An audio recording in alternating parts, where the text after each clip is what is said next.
জয় হিন্দ বন্ধু বান্ধৱীসকল, কি খবৰ? আপোনালোক সকলো নিশ্চয় ভালে আছে।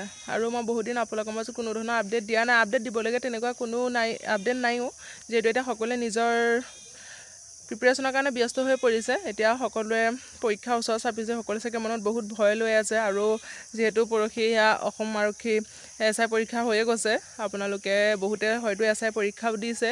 বাৰু আপোনালোকৰ পৰীক্ষাসমূহ কেনেকুৱা হৈছে কমেণ্ট কৰি জনাবচোন।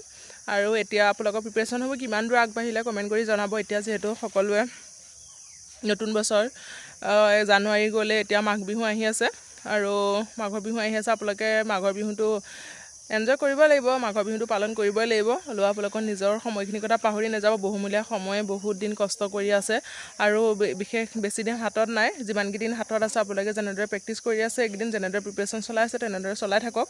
আৰু 2025তো এতিয়া সোমালেই, আৰু নতুন ফৰেষ্টৰ ফালৰ পৰা নতুন ভেকেঞ্চি ওলাব বুলি আপোনালোকক আগতেই এটা মই আপডেট দিছিলোঁৱে, যিহেতু তাত আমাৰ মাননীয় CM ছাৰে নিজে কৈছিলে সেইটো 2025 চনত নিশ্চয় ফেব্ৰুৱাৰী মানতে হ'ব লাগে। আৰু আপোনালোকে যোনটো ৰিটেন টেষ্ট সেইটো ফেব্ৰুৱাৰী মানত হ'ব বুলি গমেই পাইছে। আপোনালোকে যিহেতু পঢ়ি আছে, ভালদৰে পঢ়ি থাকক। আৰু আপোনালোকৰ প্ৰিপাৰেশ্যনসমূহ কেনেকুৱা চলিছে বাৰু জনাবচোন। মই ছুটীত আছোঁ, এতিয়া ঘৰতে আছোঁ, ৰ'দতে বহি শাকনি বাৰীতে বহি আছোঁ। ইয়াৰ পৰাই মই ভিডিঅ'টো আপোনালোকৰ মাজলৈ আগবঢ়াইছোঁ।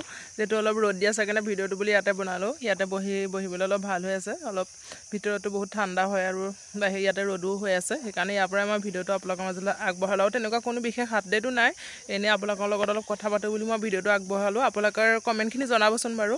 আজিলৈ আহিছোঁ, কোনো এটা নতুন ভিডিঅ'তে আকৌ লগ পাম। ধন্যবাদ।